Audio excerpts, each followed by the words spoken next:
champ. I'm disappointed, champ. Get ready, moving up. Let's explore this way. Oh no, we lost the champ. What was that Tuesdays? No, we lost the champ. Oh well.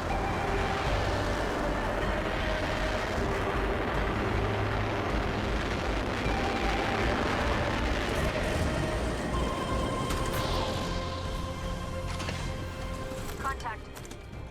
That's bad. Go this way. Let's explore this way. I got a 301. There's something good this way. You got gun?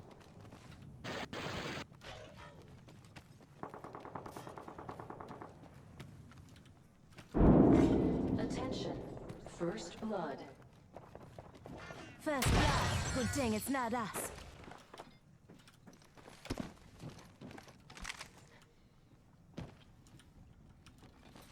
So, where are you going? Might be something good this way. Okay.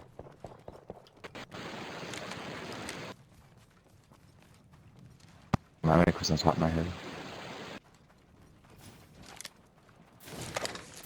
Just skip through here. Round 1. Beginning ring countdown. Shots. Reload. Enemy down. There is a new kill leader. This time I'm down. New kill leader. Watch for them. Reloading. Another enemy down.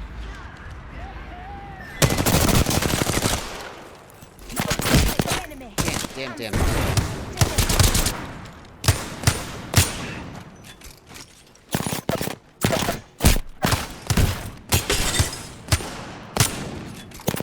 I have a freaking P20? Ah! Wow. Wow. Nice try. That was a it's a wingman too.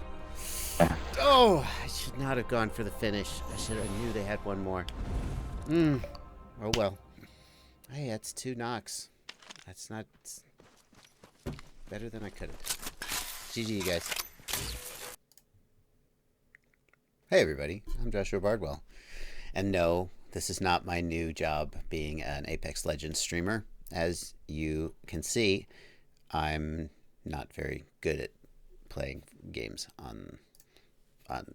well, at all, really. And I've just gotten a ton of friend invites from you guys. I made the mistake of accepting one, and now Apex Legends is starting right in the middle of my stream. Hang on, I'm going to kill that. No, I'm not. I do not want to be playing Apex Legends right now. That's just a little something fun that I thought to start the stream with. Let you guys see that was a very, very short game that I had last night. I did, in fact, knock 2 of those people, but made a mistake of paying too much attention on the people who were down and not on their squad mate who was still up. And also, I can't shoot for crap. So, that out of the way, let's get the live stream started. How are y'all doing this Sunday afternoon? And I do say y'all, because that's what we say here in the Southern American. But I know it being 1 p.m. on a Sunday, a lot of Europeans are here as well. So, thank you guys. This is a special live stream for you guys. In case you're new here, I answer questions. The questions are coming in the chat. I'm seeing a bunch of them come in now already. I will be also monitoring the super chat. No new super chats or members yet. You can contribute to the stream here by clicking the $ and leaving a super chat. If you want to make absolutely sure I see your question, that is one way to do it. And hello, Discord. Hi, Toby Sexton. Hi, everybody. I will be monitoring my Discord server, which is one of the benefits that you get for being one of my patrons. I do have a Patreon page, and if you sign up, you get access to my Discord server, which some people seem to like. So, with that being said, all that fun stuff out of the way, let's get to the questions. And the first question comes in from Motorsport APS with the first super chat of the stream for £5. £5, that's probably more than $5, actually, you British people with your pounds. And he asks, hey, I hope you can help. My Tramp HV keeps resetting the channel and power setting I've selected in the OSD, even after saving and rebooting. So if you're changing that setting in the OSD, a lot of times the problem people run into with their VTX not holding its settings is that you change the setting using the buttons, and then it doesn't. The flight controller resets it. But in this case, you say that you're changing the setting in the OSD. Now, you said that you did save and reboot. Now, if you change that setting in the OSD, you have to do set. And then you'll go down to set in the VTX TR menu, and then it'll say yes, no, confirm, and you'll say yes. And that's actually how you make the change. If you simply change the menu, then back out and do save and reboot, that doesn't write the setting. The other thing to check is your Tramp telemetry actually even working? And what I mean by that is when you go into the Tramp telemetry menu, you'll see all the options there. Look at the top of the screen, and if it says Tramp and then dash, dash, dash, dash, dash, dash, dash, dash, dash, Tramp telemetry is not even working. The menu will still appear to function, but it actually isn't working. So that means that your configuration or your wiring is not correct. Those are two things I would say to you, Motorsport APS. Make sure you do set and not just save and exit, and make sure that it's even working in the first place. And those dashes at the top of the screen will tell you it is not working. Alrighty, there we go. Super chat doesn't work in the country where I am. Lab4D, that's fine. I answer as many questions as I can. I try to go between the super chat, the Discord, and the regular chat pretty much equally. So don't worry. How to make GPS work. Sandro Karovic, I have a video, Betaflight GPS rescue mode, that talks about how to set it up. And that should get you started. Boog FPV, what would make the ESCs keep repeating the ESC tones? Boog FPV, I would specifically want to know what tones they were resetting. When the ESCs start up, they go doo-doo-doot, doo-doot. And the first doo-doo-doot, by the way, this is my musical interlude. Now, the first doo-doo-doot means that the ESC has power. So basically, if you just power an ESC with alligator clips on the bench, no motor, no flight controller, it'll go, well, I take that back. You need the motor because the motor is actually what makes the beeps. But if you power an ESC on the bench, it'll go doo-doo-doot. Then when the ESC goes doot, that means that it has seen the throttle signal from the flight controller. And when it goes doot, that means that it has initialized. So there's two scenarios we could probably have here. One is that the ESCs just keep going doot, doot, doot, doot, doot, doot. And what that means, Boog FPV, is that the ESC is losing signal from the flight controller and getting it back. That could be a problem with your signal wire. It could be a problem with your flight controller. If the ESC is going doo-doo-doot, doo-doo-doot, that means it's losing power, and that's probably your wiring. Glow Hunter, I saw you talking in the chat before the live stream started, and I definitely want to make sure I get your question specifically. You were saying, I hope my question gets answered this time. I guess you probably have asked this question on previous live streams and not gotten through. Again, super apologies. There are so many questions that come in. I can't possibly answer them all, but I do my best. Joshua, I'm from the United Kingdom. I want to buy your JB2407 Motor V2. What are the best ESC and flight controller to use with a 4S Florian 1840? Ooh. Okay, Glow Hunter, I have bad news for you. You said you're using a 4S Florian 40C battery. A 40C battery is not going to work for pretty much any mini quad. Now, my motors they draw more current than some. But even if you had really weak motors, a 40C 1300 milliamp hour battery is not going to cut it. So if we just do a little bit of math here, let's see. 1300 is 1.3, 1300 milliamps is 1.3 amps times 40C, 52 amp continuous rating that battery has got.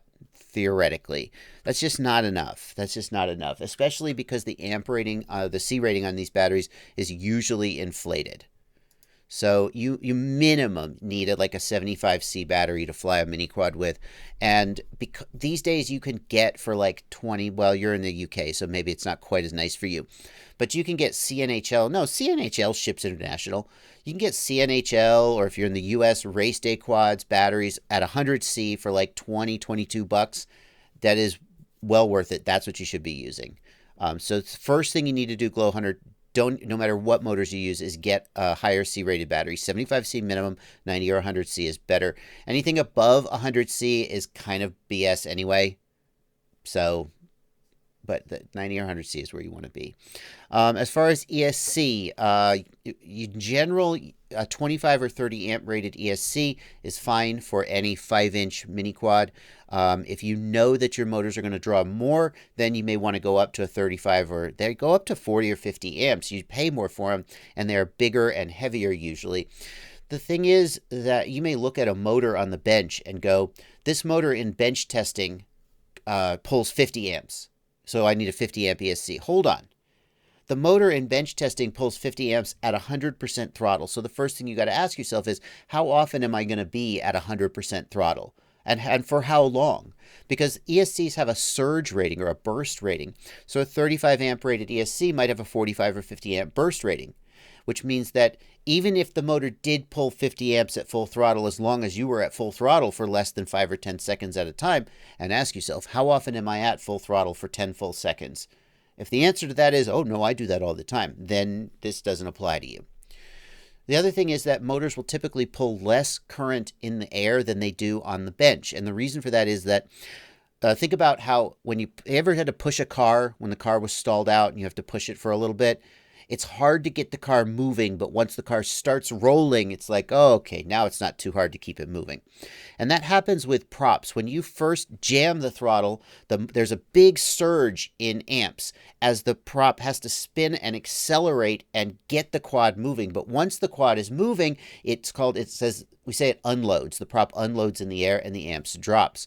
So if you go to full throttle on the bench, the motor may pull 50 amps, but if you go to full throttle in real life, it may surge to 50 amps very briefly and then drop down to 40 or 35 amps. So for most mini quads, a 25 amp ESC with a 35 amp burst rating is going to be fine. If you feel like having some insurance, 30 or 35 amps, and only if you have a really unusual specialized situation do you ever need something more than about 30, 35 amps. Okay. Let's see here.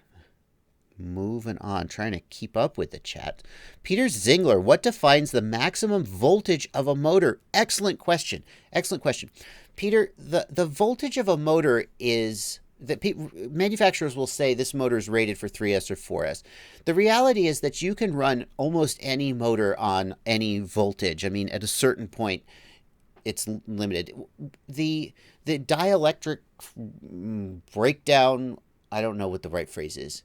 The resistance value of the insulation on the windings, you could run 50 volts through that motor and it wouldn't break down. It's probably several hundred volts is the actual resistance rating of the windings. What's the phrase I'm looking for, chat? I'm so sorry. It's the I don't know. But the real reason that motors are rated to a certain voltage is that the motor will spin too fast and draw too many amps if the voltage is too high. And that's related to the kV rating of the motor. So if the motor is 2500 kV, the manufacturer may go, if you were to run it on 8S, yeah, it would spin at 80 bajillion RPMs and destroy itself. So it's not rated for 8S. However, many people go, I got this, and will decide to run 6S on a 2700 kV motor that isn't technically rated for it. And as long as you know how to mitigate the effects of that, you can do it. Okay. So in your case, you've got an 1103 with 11,000 kV running on 3S. If you wanted to run that on 4S, you probably could. The RPMs would be higher, the battery draw would be worse, and maybe the motor would have additional heat buildup and stuff that it wouldn't be rated for, especially if you've got a smaller motor that has bushings instead of bearings or very small bearings. They may not be able to take that higher RPM. In general, though, if you feel like pushing a motor to higher voltage, you could probably get away with it. Anyway. Okay. Super chats are stacking up. DJ Pop, thank you for €2. Kai Siverson, thank you for NOK 50, whatever an NOK is. Billy Presley, thank you for 20 bucks. Thank you, Billy Presley. Thanks for the Flying Saturday. When are you releasing the results to the Owl? Billy was with me Saturday when I did some testing of the Owl and the Rapid Fire and the True DX. I'm not ready to release those results yet. I am working on them, though. Lucky Me FPV points out that Betaflight 4.0 shows 2 decimal points for voltage. I guess that's good. I guess. Is that a question? Okay. Slew FPV gives $5 and asks, what HD whoop should I buy? Well, I am working on a review of the Mobula 7 HD, but the first thing I ask is how many HD whoops are there out there? There aren't a ton right now. And of the ones that let's see, there's the Mobula 7 HD, there's the full speed Tiny Leader HD, there is the Beta FPV 85X HD. The 85X HD has a problem with the ESCs where it can't run on 4S. It can only run on 3S. Maybe they fixed that. So that's kind of iffy. The full-speed Tiny Leader HD, I flew and tested it with the thought of reviewing it, but I didn't have a great experience with it. That's the short version of that. So for me right now, my pick is the Mobula 7 HD. I will have a full review of that probably coming out this week. So that's the short answer to your question, Slew FPV. Okay. Now then, let's move over to the Discord and see what the patrons over 15 new messages. Sheesh. Oh my gosh, I'm so behind. Let's see here. Can you mix motor KV? If you need to put a spare motor on your quad, but it's not the same KV as the others, can you mix? Yes, you can. It'll fly. It won't fly the best, but you can do it. You can do it. Let's see here. Broke Mechanic has a question about F-port. You do connect the smart port wire from the receiver to the telemetry pad, Broke Mechanic. When you're doing F-port, you want to connect to the telemetry pad on the flight controller, not the S-bus pad. That's the answer. K1 Tim T asks in the Discord, does rapid fire make sense in 2019? Being the competition is still unproven, TrueDX, upgrading from the stock Fat Shark VRX, prices on them are the same in my locale. My short answer, I'll tell you this. The TrueDX, the final word on the TrueDX will not be in until it is actually for sale. And it should be actually at retailers in the next couple weeks. And I have done some testing on pre-release ones, and the short version is that I still think Rapid Fire is the best. But Rapid Fire is $160. TrueDX is more like $120. That's a pretty fair discount. TrueDX is the interface is a lot nicer than it was, especially the fact that with TrueDX, the OSD is completely in the goggles. This is something I loved about the LaForge, is that they put the whole menu right there in the goggles. You do not have to take them off your face at all. The TrueDX does use this silly little BlackBerry-style micro mouse wheel, which I why didn't you just have a joystick? It's cute, but I think it's just a gimmick. But overall, I think the performance on the TrueDX, to me, the rough answer is it feels like it's approximately on par with the Owl RC. And the Owl RC is even cheaper. It's down near $80, but it doesn't have the full OSD in the menu. So right now, is a Furious Achilles module also $80? That's tough. Hang on. Let's think about this. So the Furious Achilles module is $70. The Owl RC module is... Where's it actually for sale? Hello, anyone? $86. Wow. So those two are approximately the same price. I'm not sure I could say which is better performance, to be honest. Still need to do more testing on this. So these guys, $95, a little bit more expensive for the OLRC. So these guys are similar. No, that's $70. That's $25 more. For real? Is the Owl RC $95? Is that for real? Hang on. That's Canadian. That doesn't help me. AliExpress. How about that? $100. $90. Okay. So the Owl RC is more expensive than that's tough. And then you've got, the TrueDX coming in around $120 and the Rapid Fire at $160. I would say my short version is that if money's no object, the Rapid Fire is definitely still the best in terms of RF performance.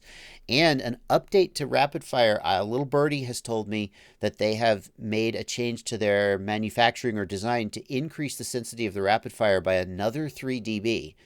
So the Rapid Fire V1 came out, then the V2 came out, and they changed something about the way the circuit boards were to increase the sensitivity, and they're telling me they've done it again. But if money is an object, then you will not go wrong spending 80 bucks on a Furious FPV Achilles or 90 bucks on an Owl RC. Or even if you do like 50 bucks on a real ACC, it'll get you in the air. But those other higher price modules definitely seem to perform better. Okay. Does Pyro have them? I did not. Pyrodrone is that's right. Pyrodrone is the US importer for the Owl RC. Pyrodrone is an incredibly colorful website. There it is. It's 100 bucks. If you're in the US, you can finally get them from a US retailer at Pyrodrone, so that's very nice. Yeah, okay.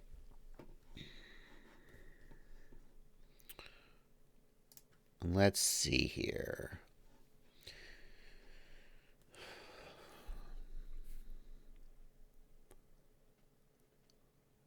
Yeah, next question. Tweet FPV says, with YouTube removing the annotations tool, how do you correct errors that are made in a video after you've uploaded it? Tweet FPV, the way that I typically approach that is that I put a pinned comment at the top of the comment section. The other way that I can approach that is to put a card in the upper right. The cards are those little things that pop out while you're watching the video. I try not to use those too much, but you can make a video with a correction and pop out the card. That's typically how I approach that. It is super annoying that they removed the annotations. They were great for that.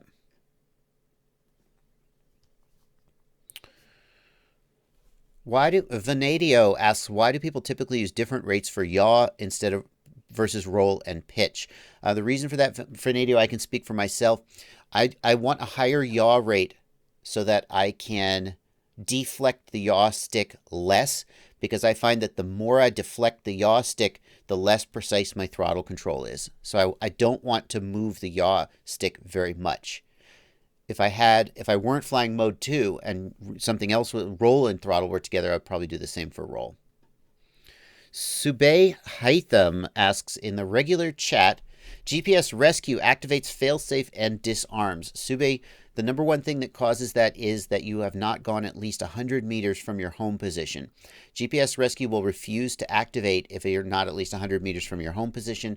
So turn on the direction home arrow and turn on the distance to home in the OSD and make sure that you've gone at least 100 meters from your home position. That's what I would say.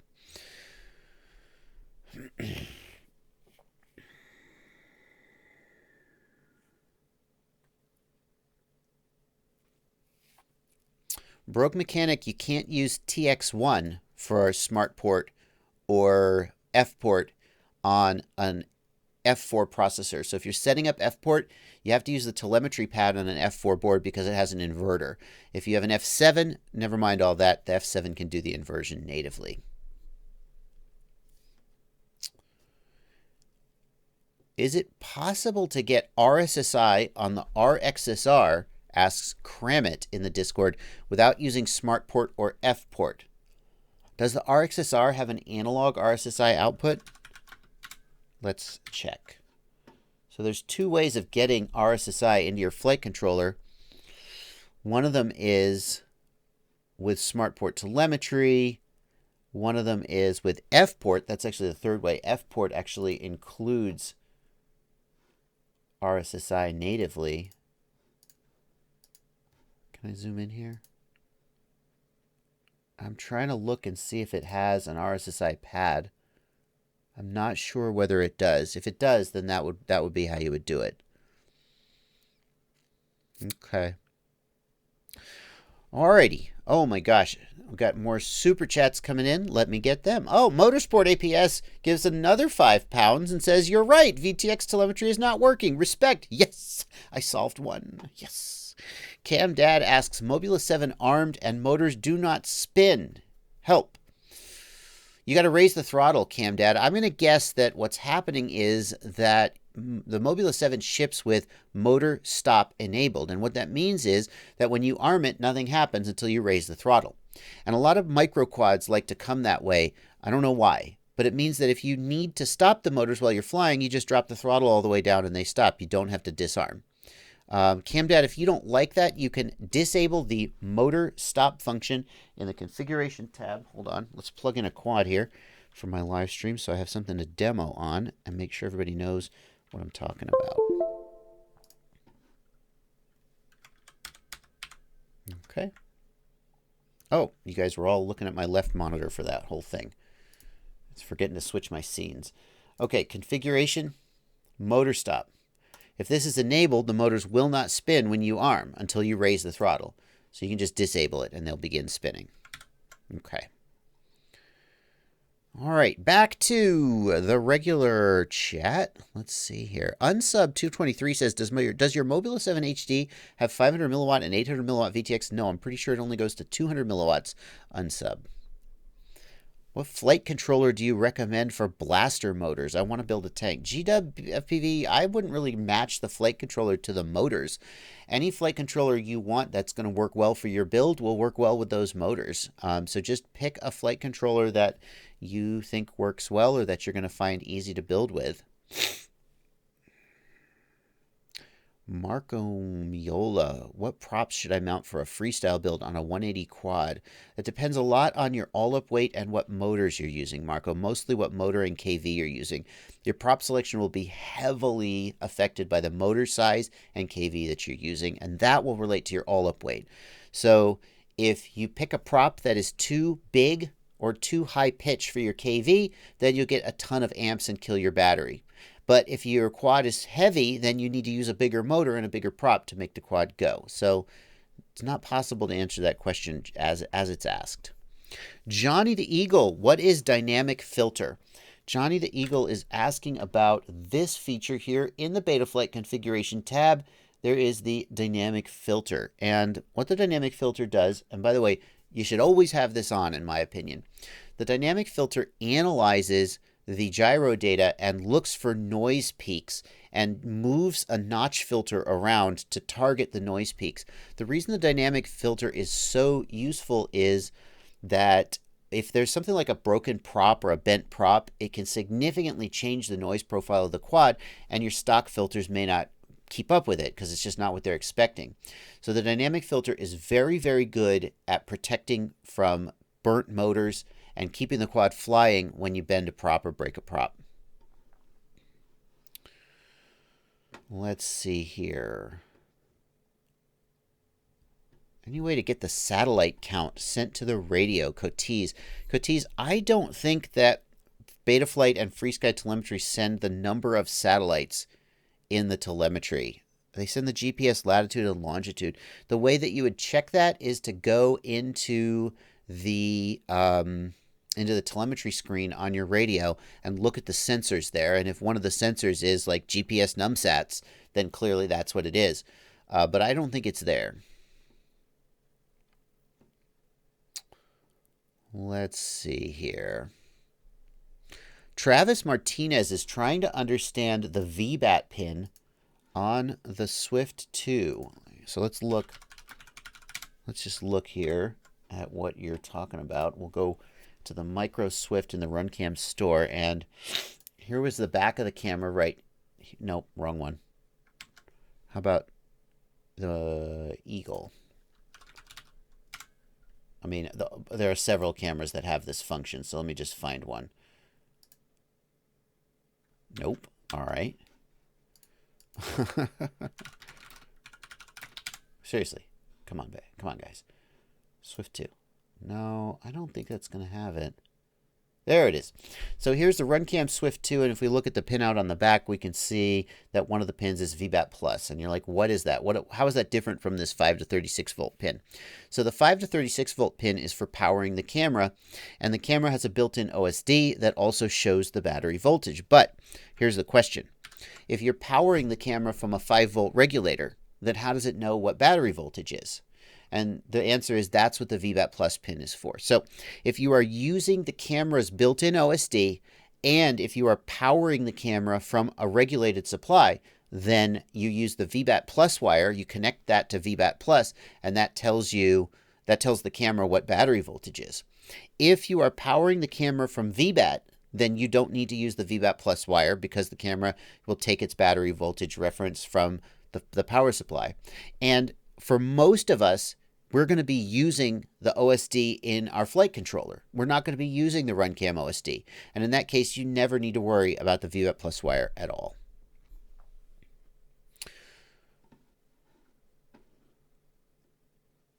Let's see here.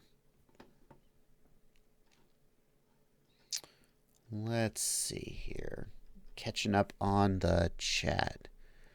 Victor FPV wants to know about sensor fusion in the new iFlight F7.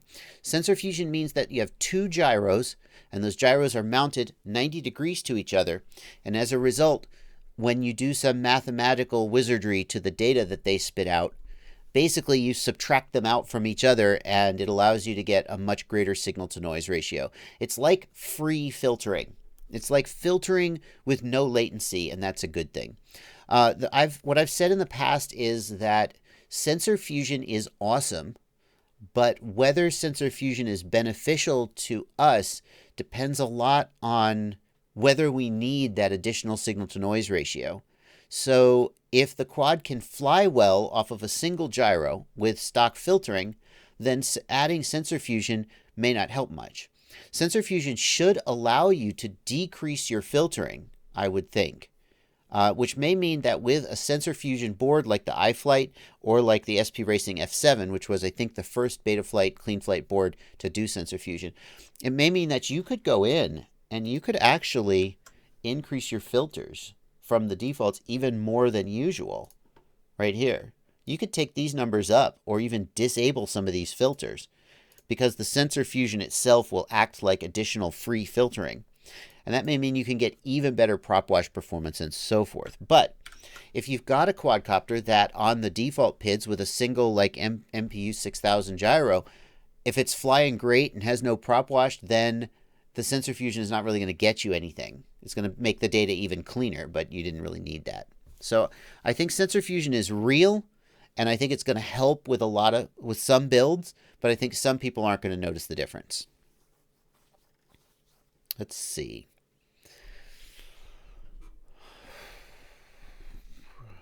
Mr. Tiger wants to know, I bought a Beta 85X. The camera is frozen on arrival, boot up, and gets stuck on the CADX startup screen. Mr. Tiger, it sounds like the CADX turtle in your 85X HD is not working. That is sometimes caused because the camera is disconnected or something. But the bottom line is, if you just bought it and it ain't working, send it back. Return it. Exchange it. Don't. So often people in this hobby assume that if they buy a product and it's bunk, that they're just screwed. And that is just not the way it should be. Even if you bought it from Banggood, and you might be screwed, and I'm sorry, but you might be. If you bought it and it ain't working, hassle them. Try and reach out to their customer support. Tell them it's not working. A lot of times you will get a discount or an exchange or a refund. I mean, it's not unheard of. And here's the thing. Pardon me, guys. My allergies. It's spring. My allergies are starting to get to me a little bit. I apologize. Here's the thing. A lot of times, Banggood will just be like, okay, here's your money back. And you're like, really? You're just going to give me this broken quad? And they're like, yeah, we don't care. The thing cost us $2. We charge you $80 for it. You just keep it. So definitely try. Banggood customer service is far from perfect. If you are lucky enough to live somewhere like the United States, where there are amazing vendors like Race Day Quads, Rotor Riot, Get FPV, vendors who will absolutely have your back in a situation like this, then buy from them. But if you are living somewhere where you have to shop from Banggood, or you just prefer to shop from Banggood, you don't have to entirely give up on customer service. They are getting better. So that's what I would say, Mr. Tiger. It's broke. Send it back. Don't waste any of your time messing with it. Let's see here. Yeah, Rick Bent says, I had 3 broken Banggood items. No reply to any of the 3 requests. I'm sorry. That sucks. And it also does happen, and we have to acknowledge it. So, Broke Mechanic in the Discord asks, what are the SDA and SCL pads? Broke Mechanic, those are the I2C, or as I say it, I2C, but that's not the right way to say it, I2C interface, and it's typically used for the compass on a GPS. That's the number one thing that you would hook up to the SDA and LCL pads. Which camera to buy? Hakanzahabaz says, Swift Micro 3 or the Falcor Micro? Well, the Swift Micro 3 and the Falcor Micro are very, very different cameras. The Falcor is a CMOS camera. The Swift Micro is a CCD camera. They have a very different style of image. In my opinion, the Falcor is a better looking image, but many people prefer the classical CCD style image of the Swift. So it's really up to you. I would take the Falcor. Slinky FPV gives $5 in the super chat and says, "Today's my birthday." Congratulations, Slinky. Congratulations for the other thing you said in the super chat too, but I'm not reading that on stream. Jarud FPV, thank you for 99 cents. Bang hard. $1 bang hard. Cute. Okay. Flight controller, RTM Zila 7. By the way, you guys, if you're paying attention, if you want to get your question answered, the best thing to do is to start popping it up right as I finish the last question. Although the delay on the stream, sorry about that, the delay on the stream is going to make it a little difficult for you to time it. But that's usually how it goes. I just look down at the chat as soon as I finish one and boom, read the first thing I see. RTM Zila 7 asks, flight controller only powers on when connecting USB and LiPo battery, not only with the LiPo battery. RTM Zila 7, if the flight controller only powers from USB, then most likely the issue is that the 5-volt regulator on the flight controller is dead. I'm sorry. Yeah, no, that's right. If it only powers from USB, the 5-volt regulator on the flight controller is dead. And that USB provides 5-volt power natively, so it's not using the regulator. Then when you unplug USB and you plug in the battery, there's no power because the 5-volt regulator isn't working. Many times, okay, don't do that. Okay, stop. Sorry, my computer's being weird. Many times that will mean that you'll just replace the flight controller, although you can get a 5-volt regulator. You can get like a Pololu if you want to buy name brand, or just look on Banggood or Amazon for a cheap Chinese 5-volt regulator. You can use that to power the flight controller, but a lot of times it'll just mean that you replace the flight controller. How do you mount the Mini Foxeer Falcor? It only has 2 mounting holes. Well, that's a good question. Let's look at that. Mini Falcor. Let's see. Foxeer Falcor Mini. No. This is how you mount it. You use you use this thing. Yeah. But that sizes it up to a full size. There aren't very many frames these days specifically sized for a mini cam. But this is how I would mount it, is you would mount it sized for a full-size cam using this 3-hole adapter bracket. And then if you have a micro, you use single hole or an adapter bracket of some kind. I really don't like the mini size form factor. People say that the mini looks better than the micro, but if the micro has an M12 lens like the Eagle does, like the Micro Eagle, it's the same sensor and the same lens. I am not convinced it looks any worse. If you're comparing it to micro cameras with the M8 lens, the really tiny lens, then yeah, I think they do look worse. But at that point, mini, full size, I don't know. Alrighty.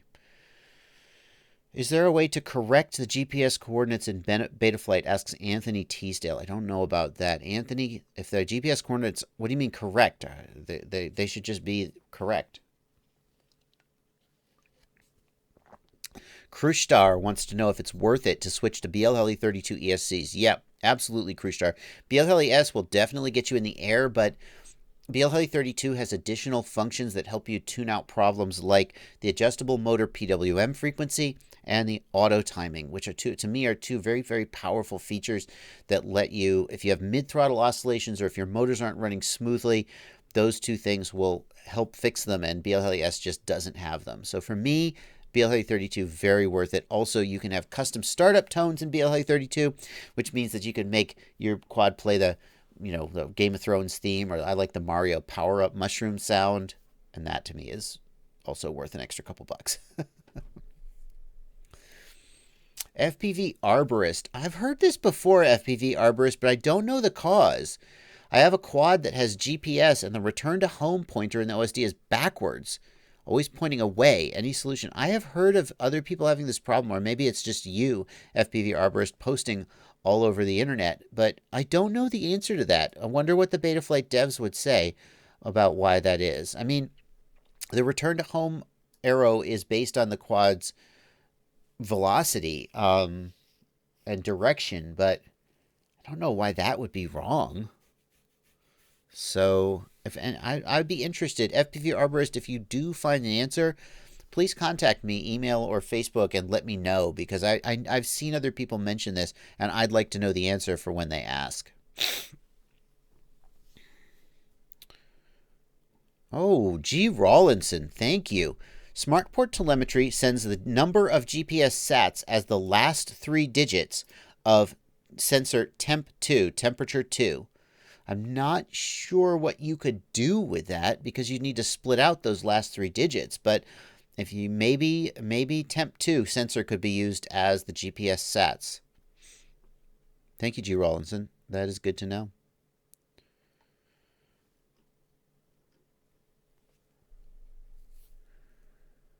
Yeah, Lab 4D, I think you might be onto something. If there was a Betaflight bug that caused, if the flight controller was, no, I don't think so, because the GPS, the direction home shouldn't be related to like the flight controller orientation. I mean, the direction home is just like, here are our starting coordinates, here's where we are now, and create a vector. I can't see how the flight controller orientation would affect that. I don't know about that. How can I, 2 balls, 1 cup? Asks, I'm sorry, I read out your name. How can I get Betaflight OSD on a Foxeer Monster Mini? I had it, I switched camera, now I can't get it to work. I'm going to guess that you need to adjust the NTSC/PAL setting on your flight controller. If you go to the OSD tab, and it's set to auto by default, but sometimes auto detect doesn't work and you won't get the OSD. So since you changed camera, I'm going to guess you had a PAL camera and you switched to NTSC or vice versa. But basically, just manually set it to PAL, save and reboot, and then check. No, it's NTSC, save and reboot. That's what I would say to that person whose name I'm not going to read again. Twisdy, I will get to you super chat. I just sort of making the rounds, Twisdy. You gotta stick around. It was only like 4 minutes ago. That's doing pretty good, to be honest. Ken Simmons is not able to see the Discord live stream chat. Ken, I think that I know why, Ken, because you're not marked as a patron. So where are you, Ken? Ken, I don't know your username though. You got to chat me. Ken, chat me. Chat me in Discord. Direct message me in Discord, Ken, and I'll make sure you're taken care of. Let's see here. Hitesh Goda says, you're having an issue with Arducopter. I'm sorry, this is not the channel for you. I don't know a damn thing about Arducopter. I'm afraid you're out of luck. How many amps do you think the Beast class is going to pull at full throttle? I don't know the answer to that, but I will say that I asked, do we have to use these fancy bullet connectors? Can't we use an XT90? And they said no. They said you're going to be pulling 400 amps at max throttle. You must use these fancy bullet connectors. So I don't know, but it's going to be a lot. Let's see. Twisdy. Now I'll get to your super chat, Twisdy. $2. I wonder if you plan on ever trying Kiss V2. Twisdy, I would love to try all sorts of things. Unfortunately, there's limited time. I'm always feel like there's 1,000 things that I'm not doing that I would love to be doing, and I just have to kind of put my head down and focus on the one thing I am doing. So I wouldn't rule it out, but I don't have specific plans to try Kiss anytime soon.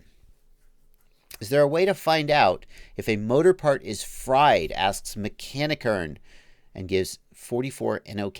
What's an NOK? You guys, I apologize. You're just looking at Betaflight. What's an NOK? I'm curious now.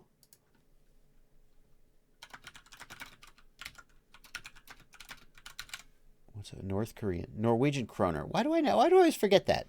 Why do I forget that? I know it. I like kroner. Is there a way to find out if a motor part is part fried? Mechaniker, definitely I would do a physical examination, a visual examination. If you see any kind of gunk on the windings, if you see discolored or burnt windings, it's probably fried. But sometimes motors are damaged without any visual sign, and the fact that the quad is falling out of the air is your indication that the motor's fried. If you have a Henry meter, an inductance meter that can measure the inductance of the motors, you can find faults. If you have a resistance measurement tool that can measure in the microohms, you can measure the resistance of the windings and see if they're off. But most people don't have access to those tools, and so usually it's trial and error. If the motor looks fine, but the quad falls out of the air, what I always look for is which motor dips first, which motor goes down. So that look in the DVR, and at that moment when the quad goes and falls to the sky, look which direction the quad dips. And if it's always towards the front right, that's the front right motor having a problem. Then we swap the motor, and if the quad stops falling out of the sky, we throw the motor out. If we swap the motor and the quad still falls out of the sky, we keep the motor, and it's probably fine. Billy Presley, I hooked up a Hellgate to replace a regular buzzer. When I apply battery, I get a continuous loud tone. Is there something in Betaflight I need to change? That's tough.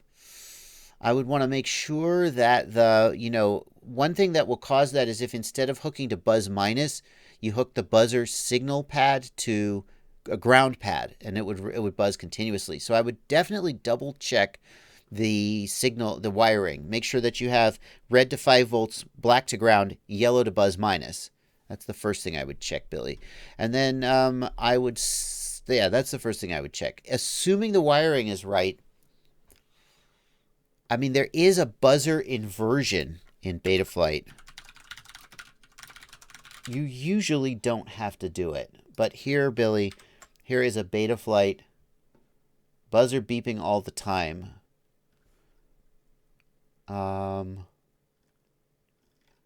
There's a buzzer inversion. Yeah. Beeper inversion here. There's a function beeper inversion. And if beeper inversion is on, then it would beep all the time. But I don't know how that would happen. Okay. Anyway, there you go. There's something. Hopefully that's helpful. I am looking at the wrong window here. Hold on. Sorry, patrons. Let's see. Teflon asks, can you explain how the Crossfire search mode works? Yeah, Teflon, the Crossfire search mode works, I think, I'm not sure about this, but I think it only works with the larger receivers. The larger Crossfire receivers will have a beacon in them that transmits a signal that then the Crossfire receiver can be used to home in on. And you can even hook up the Crossfire receiver with a supplemental battery so that if you eject, basically the Crossfire receiver acts like a Hellgate buzzer, except instead of beeping audibly, it sends an RF pulse that you can home in on using your radio. That's how the Crossfire search mode works, I think. Let's see here. Any opinions on Canada's new drone laws, or FPV? No. The drone laws are scary everywhere. We just got a request for comment here in the United States talking about new potential laws. So the way that the law works in the United States is before the FCC or the FAA makes any new regulations, they have to have a public period where they call for comments. And then what they do is they ignore the comments and they do whatever they were going to do anyway, but that's how the law works. And there's a new request for comments about potential new regulations, and I'm really concerned that we're going to see either a 250-gram limit or some kind of restriction where you have to just have sense and avoid or transponders or anything like that. It doesn't sound good, I'll tell you. It seems like it's getting more restrictive everywhere, and I would just say you have to work with your local lobbying bodies to try and get as much as possible as you can. In the United States, as much as you might not like it, that body is the AMA. There is no other body that has the ear of legislators the way that the AMA does.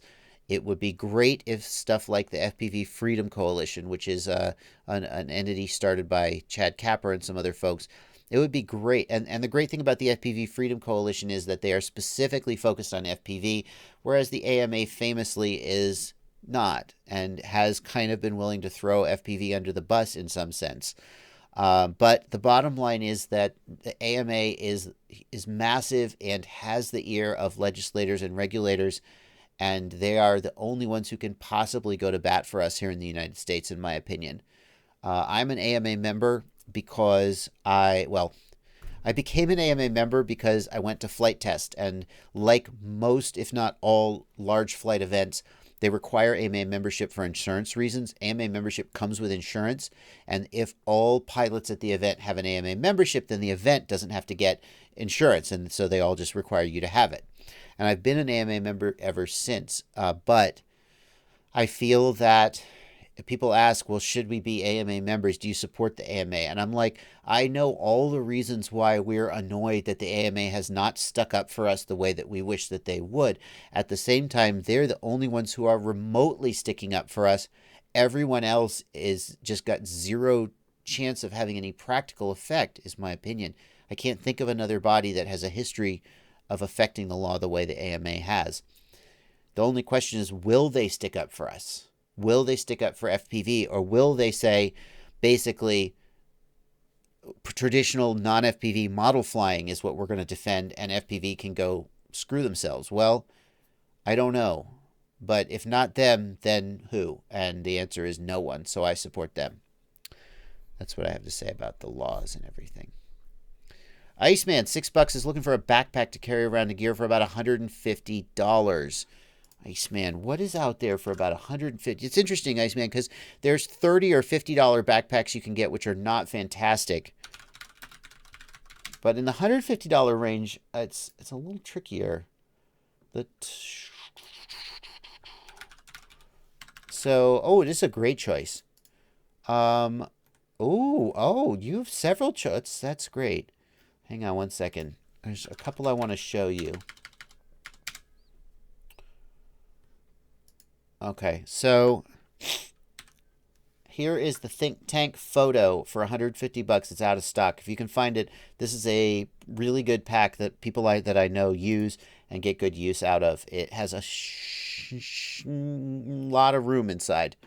It's clearly originally was kind of designed for camera gear, and so, but you could definitely, the biggest thing I don't like about this one is, why is there a Pyrodrone sticker in a Get FPV product shot? That's kind of weird.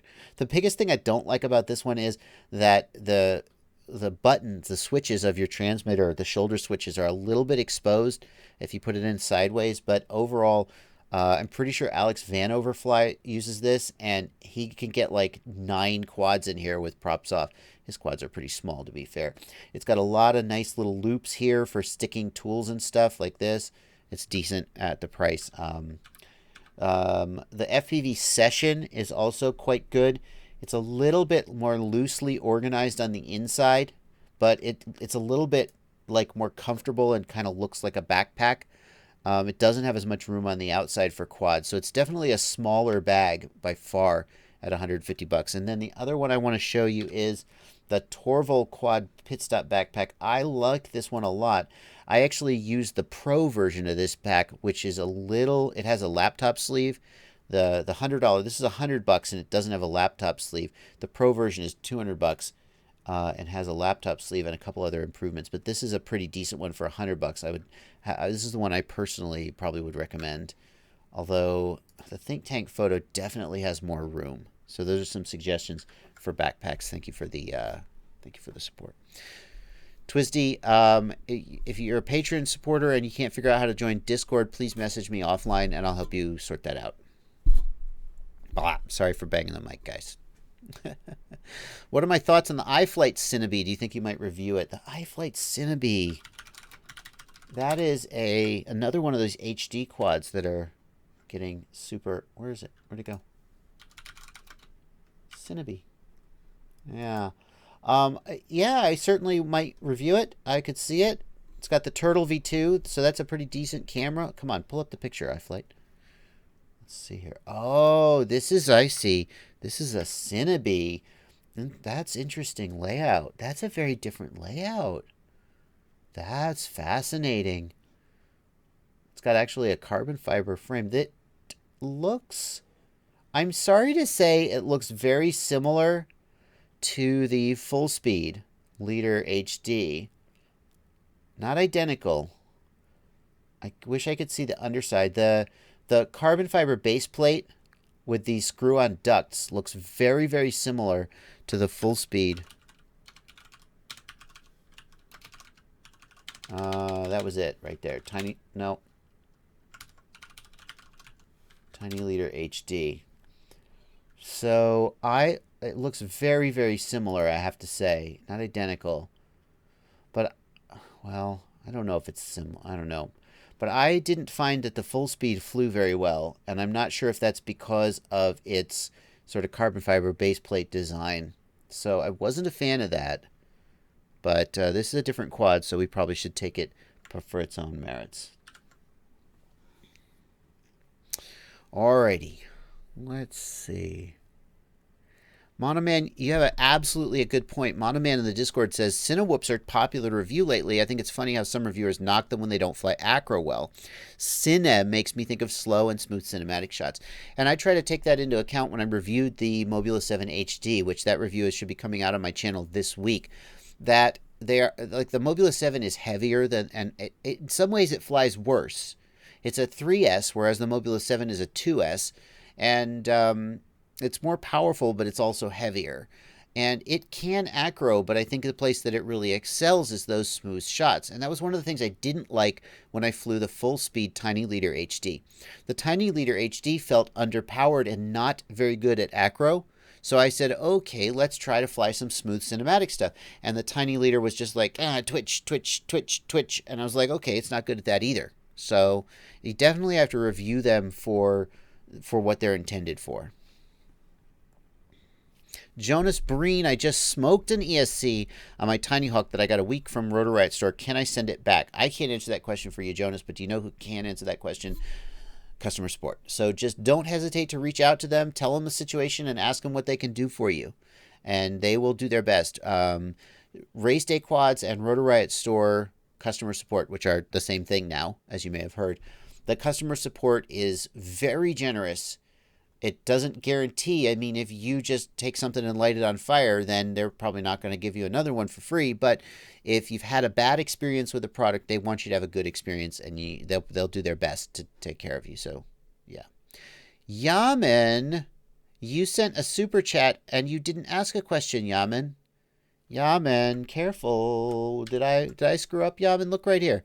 You gave me 20-somethings. There's no question here, Yaman. That's why I didn't answer your question. You didn't ask a question. No, see, you're nowhere. It's not here. Okay, so I appreciate your 20 whatevers, but you didn't ask a question. Okay. Alrighty. If you ask a question, I'll try to answer it, Yaman. Let's see. Nadav Purat wants to know if I have a remote control that I recommend. I gotta say, guys, hang on. I gotta say, I recorded my review of the Jumper T16 today, and it'll come out later this week. I gotta say, I am so impressed with this radio. Basically, the secret to building a good radio is to just rip off Futaba. This is a straight carbon copy of a Futaba radio on the outside. On the inside, it's an OpenTX radio. And it's not fair to call that a carbon copy because it's open source. You just build a radio. But this is such Futaba. I've always liked Futaba radios, but I like OpenTX, and I never want to move away from OpenTX. The ergonomics on this radio are amazing. So it's not perfect. There are some things that I don't love about it. This radio is about $160, and the number one thing I don't like about it is that it doesn't have Hall effect gimbals, which will reduce the longevity of the gimbals, basically. So you're going to be swapping the gimbals out in 6 months or a year, in my experience. If it had Hall effect gimbals, And the other thing that I don't like is, and this is not a deal breaker, the Hall effect gimbals might be a deal breaker, that depends. But the other thing I don't like is that the multi-protocol module is in the back, which means if you want to do crossfire, you have to take it out, which is not the end of the world. But I would really rather they built the multi-protocol module into the radio so that then I could put crossfire in the back and just leave it there. But if they had a version of this radio for $200 that had Hall effect gimbals and an internal module, I'd be like, yeah. As it is, it's still pretty compelling at $160 if that's in your price range. If you compare that to something like a Tyrannus at $200 or more bucks, it's really compelling. By the way, can I just show you real quick? Welcome to Jeopardy X. It's got the same screen and interface. That's super bright. It's got the same screen and interface from the... Hush now. From the X10S. Can you frickin'... Here, there you go. It's got the same screen and interface from the X10S. Like, this is a good radio, and it could be even better. So, it's still too early for me to be like, yes, that's the one you should get. And I think right now, if you're a beginner and you're looking for a radio, I think the QX7 is a very safe choice. Or a lot of people like the game controller style, and at that place, you'd be looking at the X-Lite. But... Jumper has come a long way in my eyes. Their first radios, the T8, they were like small and kind of, but this, okay. Let's see here. Resart in the Discord says, my flight controller is constantly restarting when I have my RunCam MicroSwift 3 plugged in. I put in other cameras and it'll work fine. Is there anything I can do with a RunCam or is it toast? Well, Resart, process of elimination, which you have done, suggests that the MicroSwift 3 is flawed. Maybe it has a short circuit. You could test with a multimeter, test for continuity between power and ground. That would be something that could cause it to reboot. But the bottom line is, if you plug that camera in and your flight controller is constantly rebooting, and you plug other cameras in and they don't reboot, probably that camera is screwed up, and that's just that. M. Villalobos asks in the regular YouTube chat, are F7s still prone to vibration, or am I better sticking with an F4? I plan to run 8K, 8K. The real question is what gyro they're using. And the gyro's like, anytime you're running at 32K sampling, you're prone to vibration. So I stick with 8K, 8K on all of my builds, whether it's an F4 or an F7. Betaflight has had the ability to do 32K for a little while, but I haven't actually seen much advantage to it. And Betaflight 4.0, the devs agree with me, and they're getting rid of it. And they're just sticking to 8K and not even doing 32K anymore. So Jogra FPV gives $5 in the super chat. Thank you, Jogra, and asks, hey, Joshua, I just recently changed over to Crossfire on my 5 and 6 inch, and I want to add it to my Baby Hawk R. How would I wire up a TBS Crossfire Nano? What flight controller is on the Baby Hawk R? Let's see. Let's just make sure we're looking at the right thing, Joe. The Baby Hawk R, it's got the F3 Magnum Mini. Is that right? I think that's it. So now let's look for F3 Magnum Mini. Emacs has a pretty good history of documenting their stuff. What I want to find is, I want to find the pinout on this guy. Is there a manual? Let's search for the word manual. I'm not finding it. That's unfortunate. And by the way, guys, this is not just me answering Joe's question, but especially if you're a little new to the hobby, this is how I search for the answer, the information I'm looking for. I start with the product page. Bingo, here we go. Pinout. That's what I want. So, Joe, for Crossfire, you need a UART, TX, and RX pad. Here's RX3. Do we have TX3? We do not. No UARTs here either. That's a shame. So we have RX3 broken out for PPM and S-Bus as well as Spectrum. But we don't have the TX pad. Oh, okay. So, Joe, here's what you can do. Normally for Crossfire, I would want both a TX and an RX pad because Crossfire has telemetry. But you can wire up Crossfire with only the RX pad, and you just won't have telemetry. So what I would do is I would use this pad. Nope.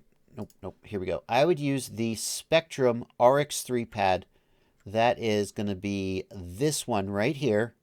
And I would hook that to pin IO1 on the Crossfire Nano receiver. That's the Crossfire transmit to RX3. And I would use UART3, and that's how I would do it.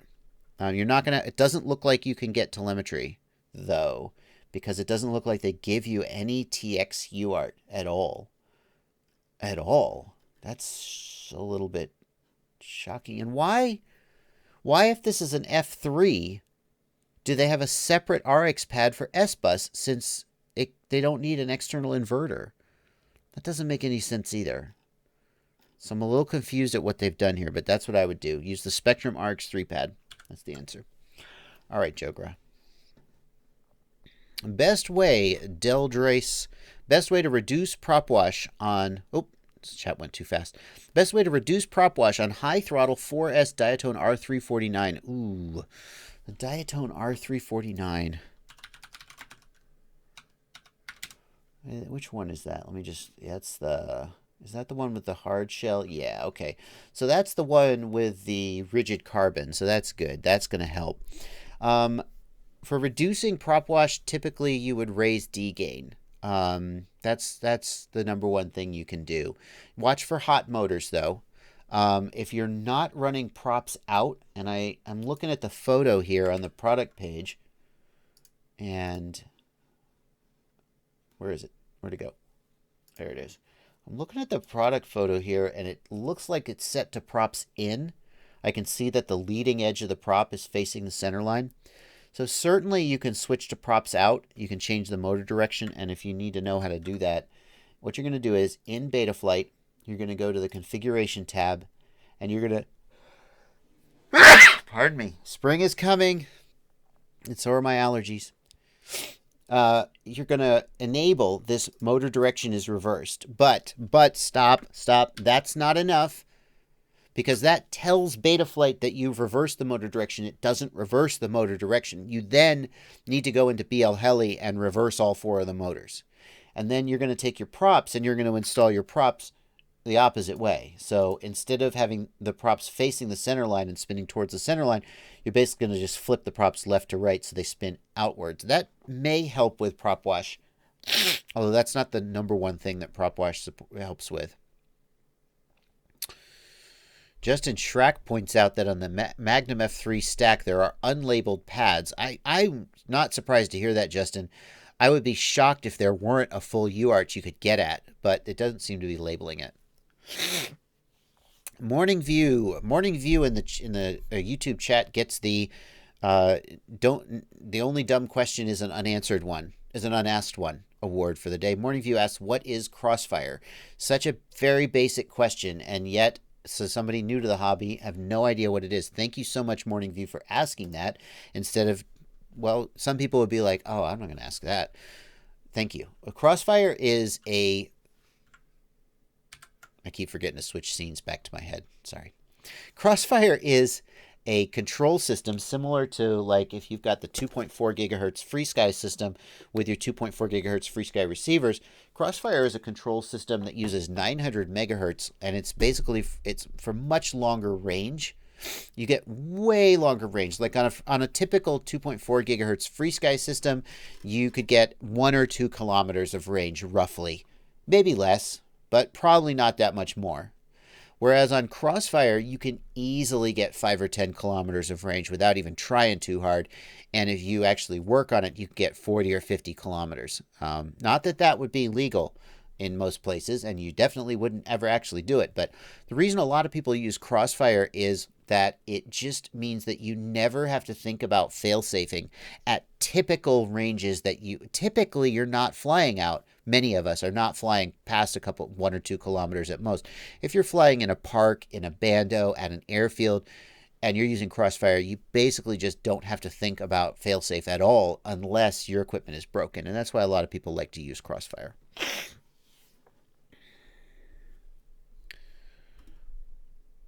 Blades FPV wants to know if they are still planning to release Betaflight 4.0 the 1st of April. So the way that Betaflight releases work is they put out a release candidate and then they test it. And the release candidate is their way of putting it into the wild, and they get feedback. And if there is no problem with the release candidate, then they say okay and they pull the trigger. The situation, and thank you Bismar for pointing this out in the Discord chat. Right now, they've released the release candidates. There are still several outstanding issues they're working on, so those issues are not going to be fixed by tomorrow. Sometime in the next, let's say, 2 weeks to a month, the devs will decide that all of the issues have been fixed and they'll pull the trigger on the release. But there's never a hard date. There's just a target, and then the actual date depends on how many outstanding issues there are.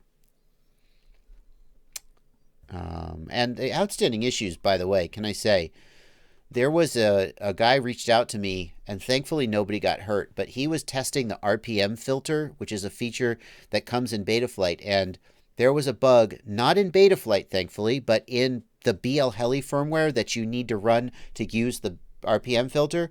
It had a bug that caused, like, I don't know what the frequency was. He said he plugged his battery in about 20 times, and on the 20th time, one of his motors just spun to full. And his quad flipped over. And he was like, if I'd have pressed the button on my GoPro 2 seconds later, it would have bit me.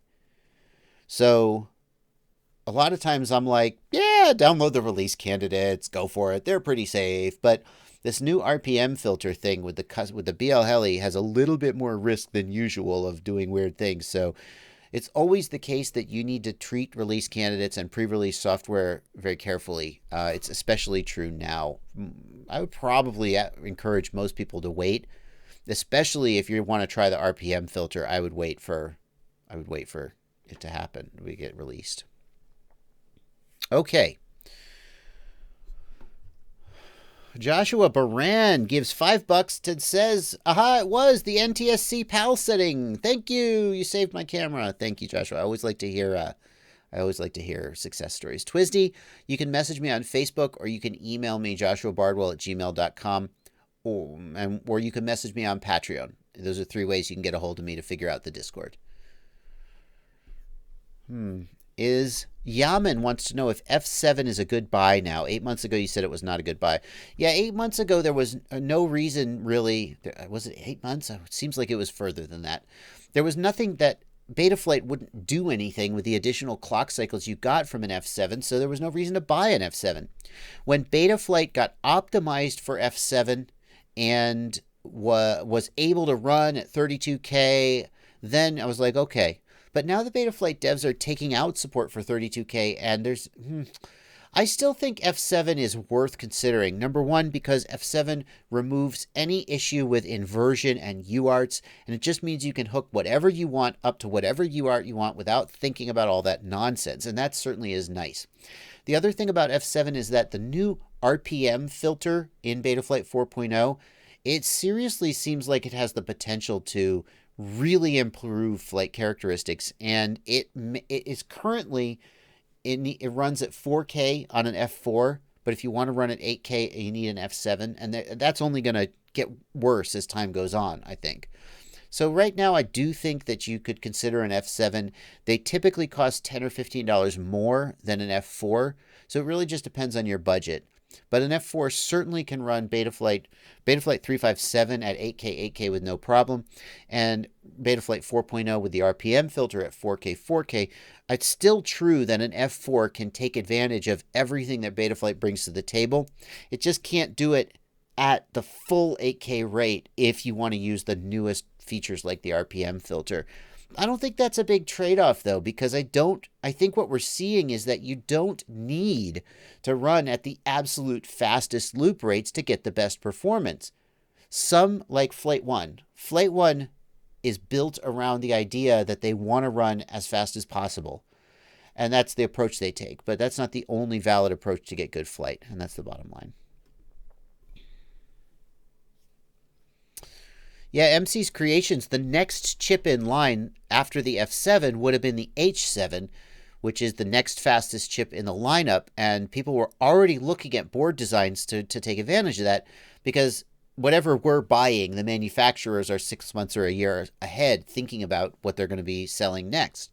And I wonder if Betaflight's rejection of 32K is going to mean that we're actually going to see a slowdown in the evolution of flight controller processors. In other words, instead of going F3, F4, F7, H7, just trying to keep ahead, if we're going to say, oh, maybe we'll settle on F7 for a little while and not be... Who am I kidding? Of course we're going to... That won't stop. Let's see here. Chris Pearson has a JB flight controller and it doesn't show the displays even when they're turned on. Some work, some don't.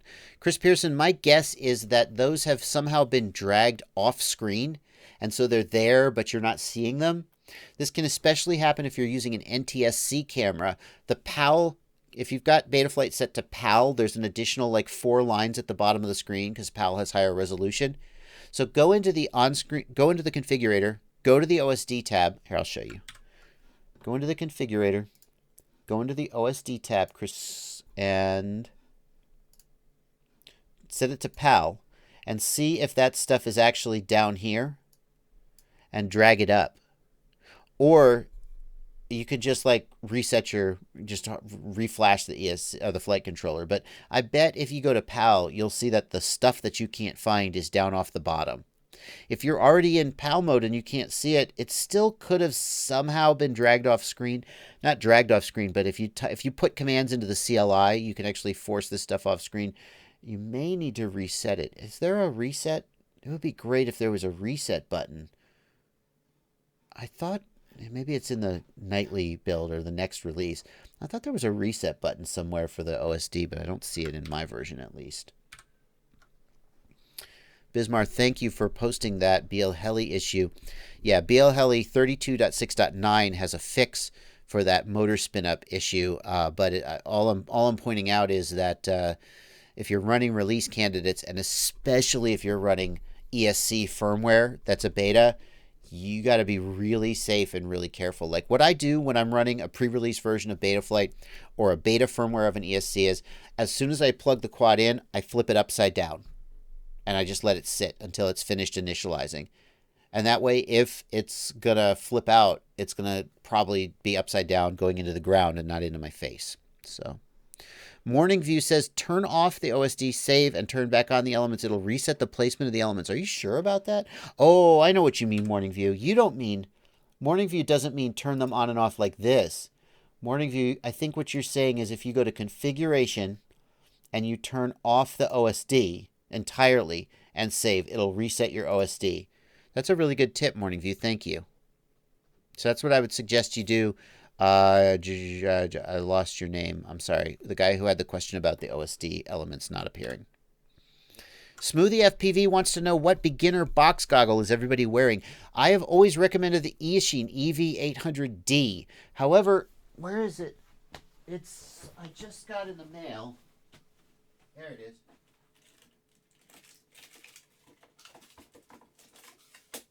Got this in the mail because I've been hearing good things about it. It's the Eachine VRD2, and let's pull this out. I'll give you my impression right here on the stream. Some people are saying the Eachine VRD2 is better than the EV800D. The EV800D is solid. It's budget, but it's solid. Let's see here. We'll stick this foam on. I mean, it's not. None of them are as good as a Fat Shark. Some people would disagree. Some people would say they prefer the box goggles to a Fat Shark, and I don't know about that. Not sure about that, but... Alright, we got a battery in here I can plug in. Oh, it's a built-in battery, isn't it? Let's see. Where's the on switch? There's the SD card. Is that the on switch? Yeah. Hello. Oh, it's best live stream ever. Okay, well, my impression is that I don't know how to turn it on yet. All right, good live stream. Is that how you do it? It's blinking. Oh, it's on. Okay, hang on. I gotta pull this protective stuff out so I get the full experience. Is it got adjustable? Oh, it is adjustable. Wow. Oh, that's nice. It's got adjustable diopter, basically. Wow. Can I use it without my glasses? I can! Oh, that's good all by itself. So, it doesn't fit my face real well. There's a ton of light leak, and it's really got a lot of pressure on my nose. I'm not sure I love the fit. The 800D, I think, has a better fit. This one's smaller. Well, it hasn't dethroned it yet. But there you go. That's the Eachine VRD2. I still recommend the 800D until I hear otherwise. And now I don't know how to turn it off.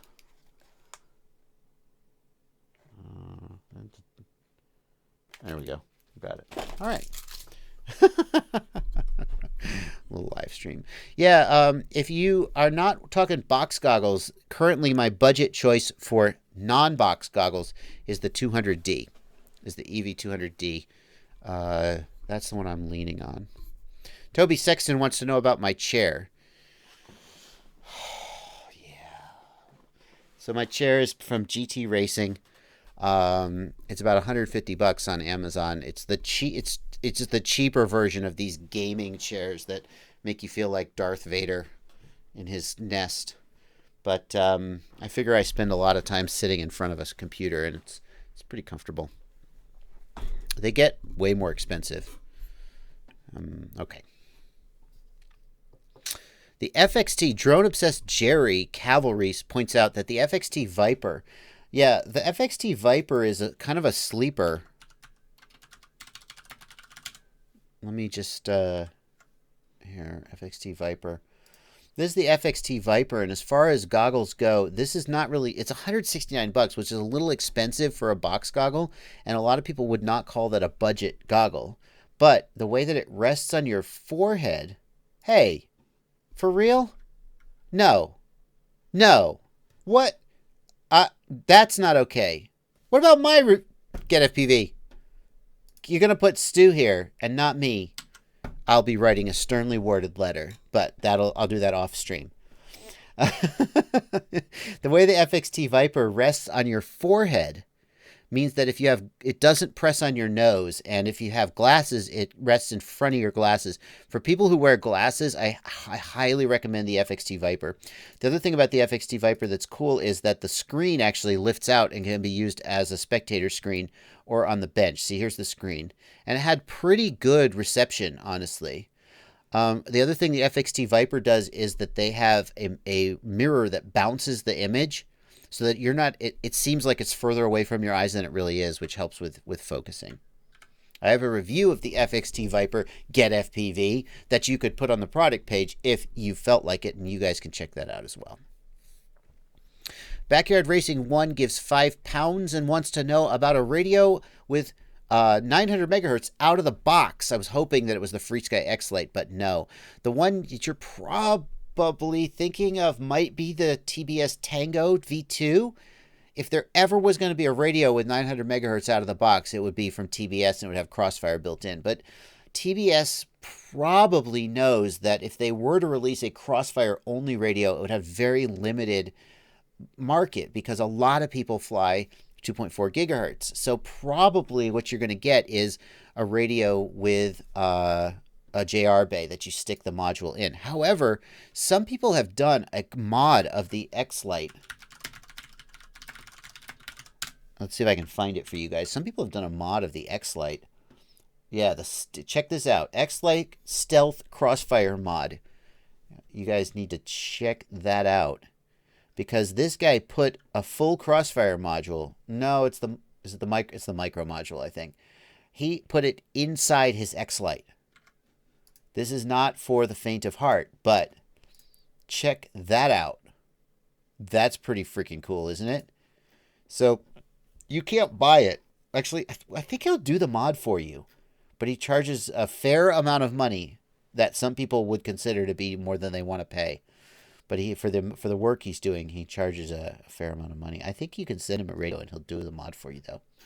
So yeah, that's what I would say. If you want a radio with built-in Crossfire, maybe the X-Lite with the internal mod would be something you would be interested in. Okay. Pay HP FPV wants to know any other screws you can use to mount the run cam to the rooster. Still waiting on Armatan to send the screws. Just tired of flying line of sight. What I suggest, Pay HP, is I just ordered from Brain 3D. From BMC 3D. I just ordered these. Here, I'll show you the product page. No. Yeah, I just ordered this, the Armatan Marmot micro camera mount. It is this thing, and it lets you mount a micro camera in your Armatan Marmot. And I reckon that's what the problem that you're trying to solve. It also pushes it forward a little so you don't see the cage in view. So I'm going to guess that that's what you're looking for, and maybe that will help you. Okay. Woo. Okay. Wow, we are rolling, guys. We are an hour and a half into the stream. We got about a half hour more to go. It kills me every time I watch the replay of these streams. Occasionally I watch the replay, and it kills me to see all the questions going by that I miss because I'm answering one question and more are coming by. So if I don't get to your question, I do my best to answer all the questions I get, and you guys can always message me on Facebook, email me if you want to. I'll do my best to answer as many as I absolutely can. Actually, the worst way that you can ask me a question is in the YouTube comments. I do answer them, but the problem is I don't see notifications for all the YouTube comments because there are so many. YouTube actually just doesn't even show me comments on older videos a lot of the time. Or if you ask me a question and I answer and then you answer me back, YouTube won't show me your notification. So if you need to get a hold of me and you don't get me on a live stream, well, you could always just become a patron and ask me a question on the Discord. I do kind of go out of my way to make sure. When I get up in the morning and I go to answer messages, the first thing I do is I go to Discord, and then I go everywhere else. But I definitely don't give preferential treatment. Like, I won't refuse to answer your questions. I try to answer everybody's questions. So you can always message me on Facebook or email me or anything else. I'll do my best to help you out. If I don't get to you, I do apologize, but there's just so many. Yeah, first person queue. I thought about turning on slow mode. The questions still go by too fast because I usually take like 3 minutes to answer a question because I just like to give a little bit more depth. And so while that's happening, more questions are going by. Josh Fisk wants to know, do I know the spacing on the pin headers on the Beta 75X S2S? I don't. I mean, if you had a caliper, you could measure it. It's probably a standard spacing like 2.54 millimeter or something. Chris White, I got your F4 flight controller and somehow blow the shunt resistor. I'm not sure how you did that, Chris, but good for you. That's an accomplishment. It's probably 0.50 milliohms, but Chris, if you just got it and had a problem like the shunt resistor blew up, don't fix it yourself. Reach out to support and ask them. I mean, if it was defective, if you like hooked it up to mains power and blew it up, then that's on you. But if it just kind of spontaneously blew up, ask for support. It does come with a warranty, and if it had a problem, we'll replace it for you. Should I get the CL Racing F4S or a Kakute F7? Max or extra? I would take the Kakute F7. It's an F7. It has more UARTs. It doesn't have a built-in PDB. If you were using individual ESCs, then you should get the CL Racing because it has built-in PDB. But if you're using a 4-in-1 Max, just like most people are these days, I would go with the Kakute. That's my opinion. Max Beamer, my YouTube video is 4K, but it's grainy on YouTube. Max Beamer, I would ask what resolution you took it out of the camera at and what camera you were using. So what I find is that on a GoPro at 1080 or 2.7K, you get pretty good looking video. But if you record in a GoPro at a GoPro session for sure at 4K, it actually doesn't have a great bit rate for 4K. The regular GoPros, like the black, they are okay at 4K, although I think it's still overkill for a lot of the flying we do. But then if you upload it to YouTube in 1080, YouTube mangles it. Now, you said you uploaded it in 4K and it's grainy, so that probably means it came out of the camera at a lower resolution, or if the camera was outputting 4K, it didn't have a high enough bit rate. So the optimal bit rate, in my opinion, for 4K is around 70 to 100 megabits per second. There are some cameras that will do 4K, but it's only like 50 or 45 megabits per second. And it's like, technically you have 4K resolution, but the bit rate is so low that it looks like crap. At which point, don't even bother. So that's what I would wonder, Max Beamer. Okay. Let's see here. Broke Mechanic in the Discord asks, TX1 to uninverted SmartPort pad on the RXSR, and it works. Oh, hey! The Discord helped Broke Mechanic get F-port working. Awesome. Broke Mechanic says there should be a way to invert the TX pad on F4. That was too much of a hassle. Yeah, so Broke Mechanic, it is possible to have a software inverter on an F4. The board designer just has to do it, and most of them don't. So that's why on my flight controller, you've got the SmartPort pad or the telemetry pad, which has a bidirectional inverter, and it's hooked to TX3. But then the problem with an F4 is there's no TX3 pad somewhere else in case you didn't want it inverted. Yeah. Chamer asks, I'm getting new goggles. Should I get the HD3 or the HDO? Chamer, I would say, Chamer is actually, you're local to Knoxville. So I would say, let's figure out a time to get together and you can look at mine. Because if you don't know whether you want the HD3 or the HDO, you really need to put your face in the goggle and decide for yourself. I've seen people who look at the HDO and go, not impressed. And I've seen people look at the HDO and go, oh my God. And you just don't know which of those two you're going to be until you put your face in it. If you have to guess, I would probably say the HD3 is $100 cheaper.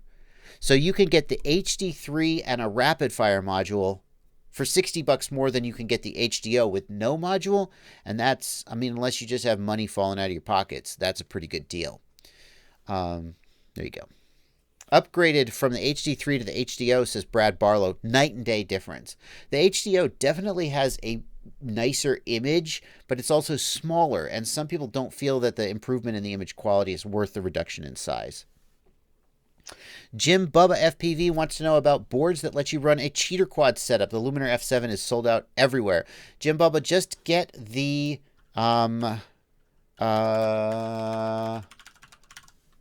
here you go. Here's what you want, Jim Bubba. You want the Multi-View Duo. And actually, there's a Trio as well. There's a Multi-View Duo. Is it just the Duo? I guess it's just the Duo. All right, well, look at the Bix Multi-View Duo, Jim Bubba. That is what you're looking for.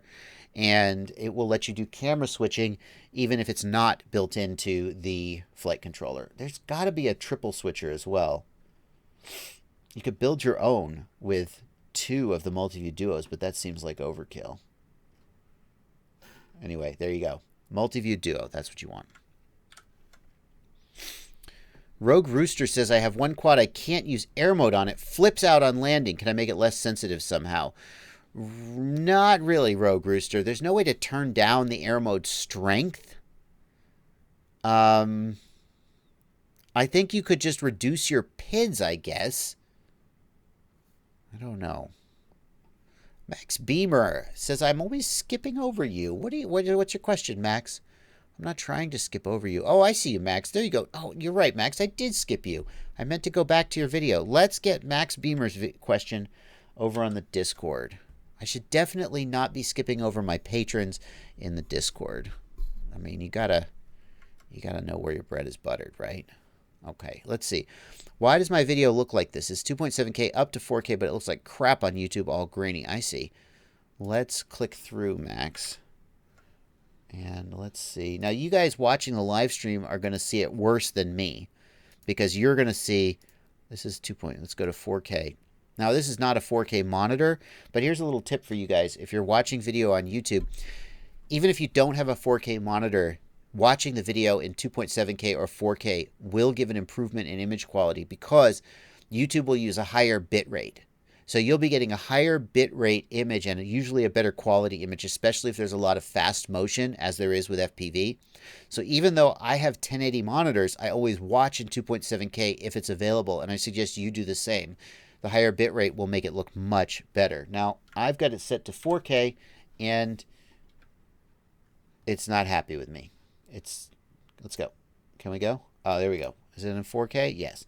All right, now I'm going to watch this. It's going to look worse for you guys watching on the live stream than for me, but so I mean, that doesn't look terrible to me, Max. I mean, it's not 4K, but like I said, I'm watching on a 1080 screen. I'm pausing it and looking at the freeze frame. It looks grainy and crap. There's some motion blur in here, Max. The motion blur is because of the shutter speed that you're using. But most pilots like motion blur, and they find that it makes the video look, it hides jello, and they prefer motion blur. Yeah, so we're definitely getting some motion blur that's making this stuff look blurry. That's just the fact that it's moving, though. See how this is a great example of motion blur here on the asphalt here. I do agree it doesn't look like pin sharp, but I feel like that's either motion blur or out of focus. I can't tell which. Wow, I don't know why your video went all purple there. Were you doing some color grading? What I'd like to find, let's see if I can find a still image, and that'll tell us if there's a problem with your focus. Now you come right into movement. Have we got any still images? Like when you land, you show a landing or a crash? I don't guess you do. Yeah, I mean, I don't think your camera's out of focus. It's not impossible that it would be out of focus, but when you're seeing blur like this, that's probably motion blur. This doesn't look to me like inadequate bit rate because I don't see a lot of blocking. I don't see blocking, especially in the sky is where you'll see a lot. It'll get really blocky. Let me see if I can find a shot where the sky is in frame. Maybe here.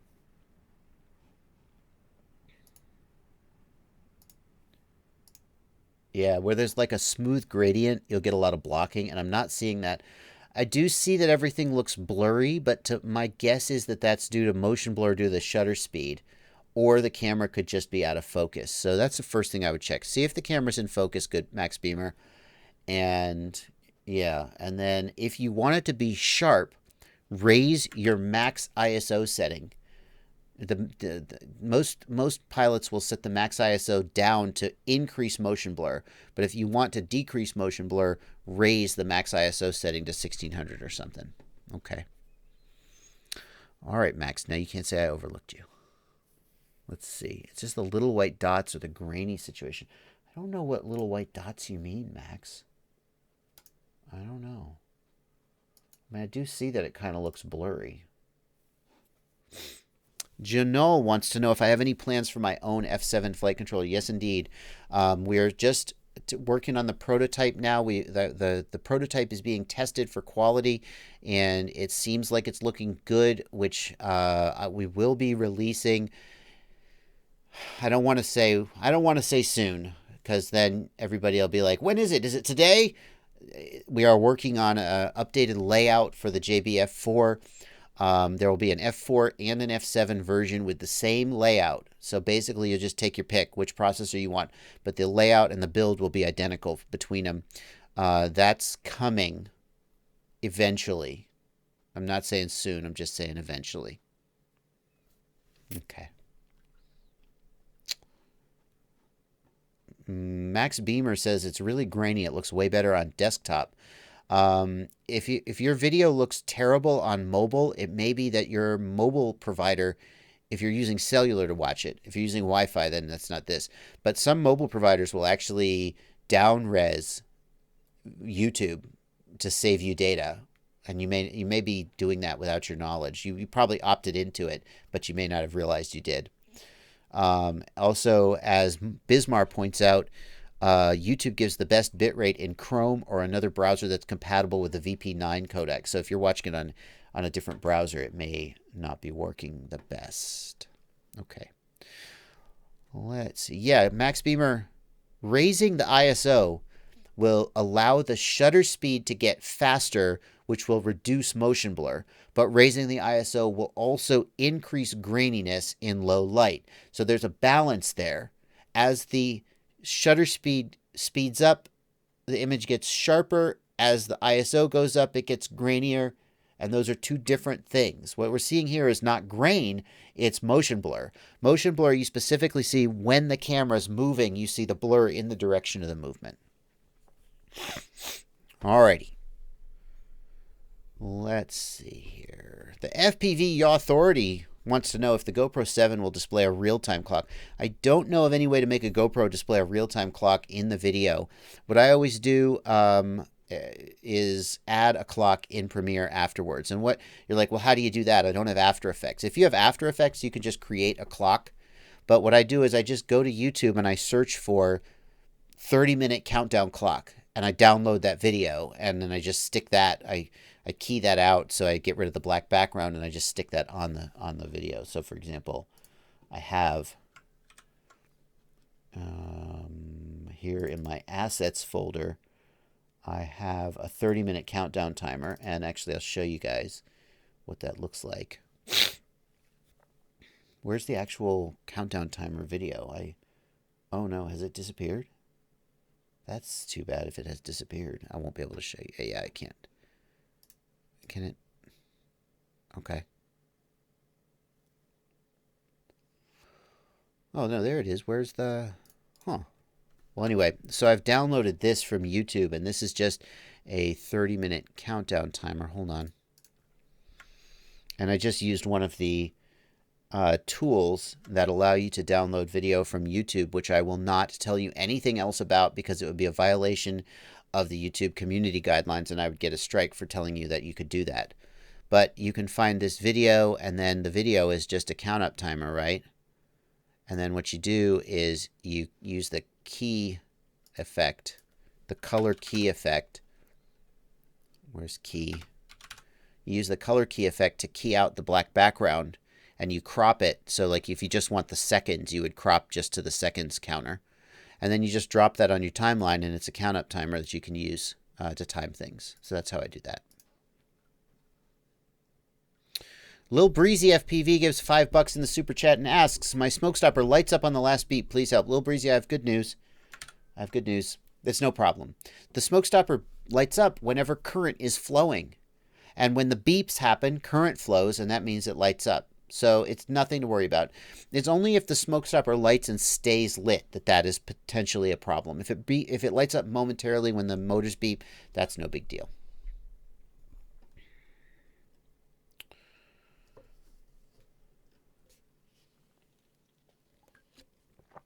Let's see here. Andrew Jewell, you email me, dude. You email me and we'll talk about whatever you want to talk about. There's zero chance that I'm going to remember your email at the end of this chat and then go, oh yeah, that dude wanted me to talk to him. Guys, if you want to talk to me, email me. Don't message me and be like, hey, can you email me? Because I have like a zillion emails to send. And if you email me, I will read your email and I will try to answer you. But if you just say, hey, I need to talk to you, will you email me? No, you just email me. That's how we'll do it. I know you're trying to be polite. You don't want to impose. You're not imposing. Everyone emails me. Just email me. Okay.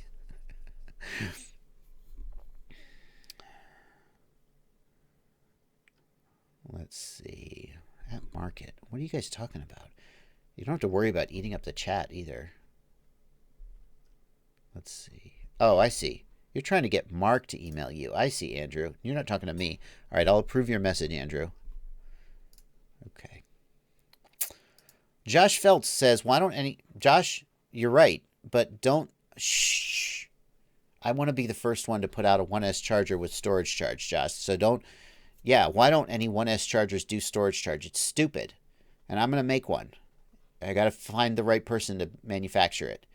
And then I'm going to have the first 1S charger on the market that does storage charge if I can get manufacturing up. Because it's so freaking obvious and nobody's freaking done it. And I'm just going to make so much money. It's going to be great. I don't know, Josh. It's stupid that 1S chargers don't do storage charge. It's stupid, and they should. And they ruin your batteries as a result of it. Okay. Moving on. Andrew Tran wants to know, should I get locally sold SkyZone Skyo 2S V Plus for $250? Locally sold Fat Shark HD3 for $400 ready to go, or Banggood US Ishin EV200D? Is the extra $100 worth it for Fat Sharks? Andrew, here's the thing. Well, first of all, the Fat Sharks, you say ready to go. Does that mean they come with a module? Because if not, you're going to spend another $50 on a module. My opinion is that Fat Shark is always the better choice. Hang on, haters. Calm down. Take it easy. Pause. The reason I say Fat Shark is always the better choice is because no one else has after-sale support like Fat Shark. SkyZone tries, and SkyZone gets credit for being nearly as good. Fat Shark has service centers on 3 continents, US, Asia, and Europe, which means that if you have a broken Fat Shark goggle, or if you have any problem with your Fat Shark goggle, if you have a problem with your Ishin goggle, basically you're just screwed. Your goggle's done. So if you leave it out in the sun and you burn the screens, if it breaks because, hey, you know, shit happens, you're kind of just done. You just buy another one and you cry. But with Fat Sharks, if you burn the screens, if your DVR board craps out, you contact support and they send you a new board and you put it in. Or you send it off to them and a week later they send it back and they fixed it for you. And when you're going to spend $400, $500, $600 on goggles, the fact that there's no after-sale support on some of these goggles is just, okay, so the SkyZones you're going to spend $250. Well, you could practically buy 2 of those SkyZones for the price of one Fat Shark HDO for sure. Okay, you're starting to make a case. I think the Fat Sharks are the way to go if you're in the hobby for the long term because of the after-sale support. But that's just me. The SkyZone Skyo 2 for $250 is very compelling. And that's a complete package. I would want to definitely make sure that it was like new and in good condition. Don't just buy something somebody beat the crap out of and is in bad condition. The EV200D is a solid choice, but just isn't at the same quality level in terms of manufacturing quality and reliability as the SkyZone or the Fat Shark. So of those, I would, if you're on a budget, I would probably take the SkyZone. Because $250 for the SkyZone with a built-in receiver ready to go, you're done. And if they break, well, you could probably almost buy another one for the price of the Fat Sharks, but they'll probably be fine forever.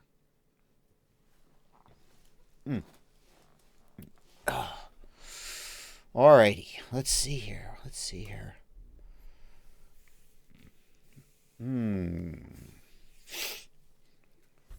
MG44.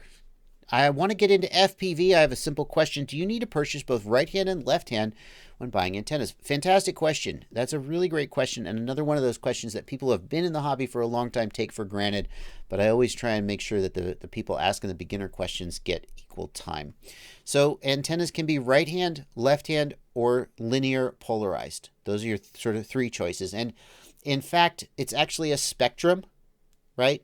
Right hand, linear, left hand, okay? The rule of thumb is that the antenna that's on the goggle needs to be the same as the antenna that's on the quad for best reception. So if your quad has right hand, your goggle should have right hand. The reason that right hand and left hand exist is not because one is better than the other. In fact, that one is not better than the other. The reason they exist is that if you have right hand antennas on some quads and left hand antennas on other quads, they won't interfere with each other. So what you'll see is at some big races, they'll say channels 1, 3, 5, and 7 must use left-hand antennas. Channels 2, 4, 6, and 8 must use right-hand antennas. And that allows you to have more pilots in the air at the same time without interfering. So you do not need to have both right hand and left hand. And if you have to pick one, pick right hand, because almost everybody else uses right hand. And if you want to be at you're going to want to like, oh, hey, let me look at your, oh, nice trick you just pulled off. Let me watch you run some laps. And you're going to want to be on the same antenna as the other guy. So you would just pick right hand, which is what most people use. If you want to be fully prepared for every situation, by one set of right hand, one set of left hand. But remember, you're going to need to change both what's on your quad and what's on your goggles. So that's for some quads, that's not going to be that easy to change the antenna. The other thing is, if your quad has a linear antenna, like some micros do, it's okay to use a circular, a left or right hand, it doesn't matter. It's 50-50 either way on your goggles. You get a small reduction in range, but it's still usually pretty usable, and it's oftentimes better than putting a linear on your goggles. Okay. Let's see. I saw a question about my JBF4 has a problem. Every buzzer I connect to it only grunts a little. Here's the answer to that. If you're having problems with the buzzer on your JBF4, the answer is this. You need to go into the command line, and the parameter you want is... Really? Let me find it. No? Okay. Is it beeper? There it is. Beeper frequency. You want to type set beeper frequency equals 0. That is how you fix the buzzer on the JBF4 if you're trying to use it. The reason for that is lost in history, but that's the answer. If your buzzer isn't working on your JBF4, that is probably how you fix it. Yaman wants to know if he should wait for the Orca FPV or buy the HDO. Yaman, first of all, let me say that this is not in any way a slam on Orca. Orca, I have the highest hopes for them, and I have the highest beliefs that they will succeed. But the reality is that Orca doesn't have a product to sell right now, and there is no way of knowing when they will have a product to sell. So if you're ready to buy goggles today, buy the HDOs and be happy. There's every chance that by the time Orca releases their goggle, Fat Shark will have a new goggle too. You just don't know what the future is going to hold. There's some chance that Orca will fall off the face of the earth. There's some chance they'll release the goggle and it will be flawed. There's some chance that they'll release the goggle and it'll be amazing, but it won't be for another 9 months. You just don't know. So don't hold off for the Orca. I just don't think they're anywhere near close enough to having a successful product to count on them. And that is, again, not, I really love Orca and I love that they exist. I love what they're trying to do. I just am realistic about the hurdles that they need to overcome in order to make a product that I would then say, yes, you should buy this. There's no way I'm going to recommend that you wait for a product that doesn't exist yet over a product that it does exist and is proven. I've just seen too many cases in this hobby where a exciting product makes a big splash and then turns out something wrong with it. So, yeah. Monoman, I agree. Over in the Discord, Monoman wants to know what I recommend for something starting out. I'm thinking they can't beat the Emax Tiny Hawk bundle for getting started under $200. You're 100% right, Monoman. If you have never flown FPV before and you're interested in getting in the hobby, the Emax Tiny Hawk RTF bundle comes with battery, Tiny Hawk, transmitter, and goggles for it's like $170. You can use it in the simulator if you want to and practice that way. The Tiny Hawk is a solid quad. I feel like that's the best value right now for getting into FPV for cheap. No question. Alrighty. Got a couple super chats coming in as we come to the end here. Opinion on the Helio Spring V2. Daniel Hafner, the Helio Spring is a company shut down and they released their source code open source, but I would not count on the Helio Spring hardware. I wouldn't buy one today. As far as I know, no one is making them and no one is actively maintaining the software. So it doesn't seem like things are great for Helio right now. I think it's really the best I can say, because someone's going to come out in the comments and go, that's not true. I'm maintaining the software. It's open source and I'll be keeping up with it. The best I can say is that it is really uncertain right now what the future of Helio is going to be. Despite the fact that some people say one thing and some people say another thing, it is very much in flux, and I would wait to commit myself to Helio for any builds that I was doing right now until we saw for sure what the fallout was going to be. Cam Dad gives $2 and wants to know, how do I get the Mobula 7 to work with Mode 2 on X-Lite?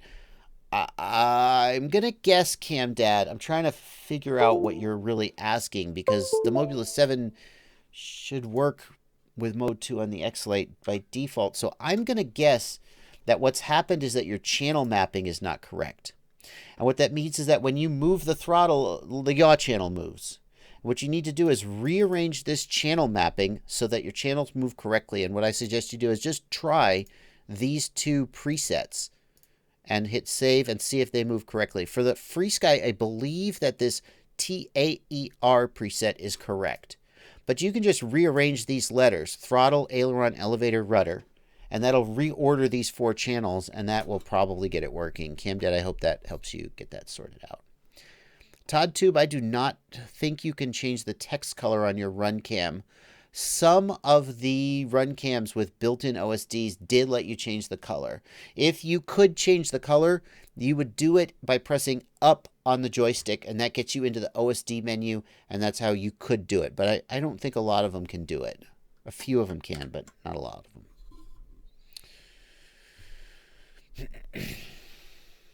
Okay.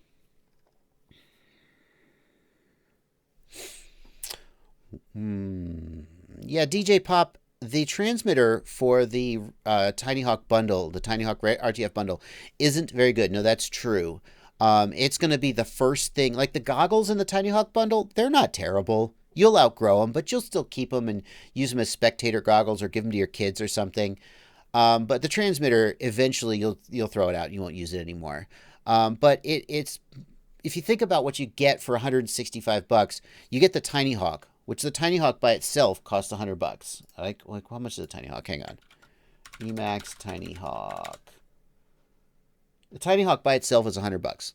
So then for $65 you get these goggles, which are you could pay $65 for these goggles. So if the transmitter is total trash and worth nothing, you still are coming out basically okay on the Tiny Hawk bundle. But I agree, the transmitter you will outgrow. But the great thing is that the Tiny Hawk, when you outgrow the transmitter, you buy a QX7 or an X-Lite or something, and then you can still fly the Tiny Hawk. It's still a great quad. That's the great thing about the Tiny Hawk is you could never fully outgrow the Tiny Hawk. Even if you graduate to bigger quads, the Tiny Hawk is still a blast to fly. And that's why I think the Tiny Hawk bundle is such a good choice for getting into the hobby. GG Maniac wants to know about your question in the live stream chat on Discord. Do the EV200D actually have usable 72 IPD? Well, GG Maniac, I will try to answer that question for you right now.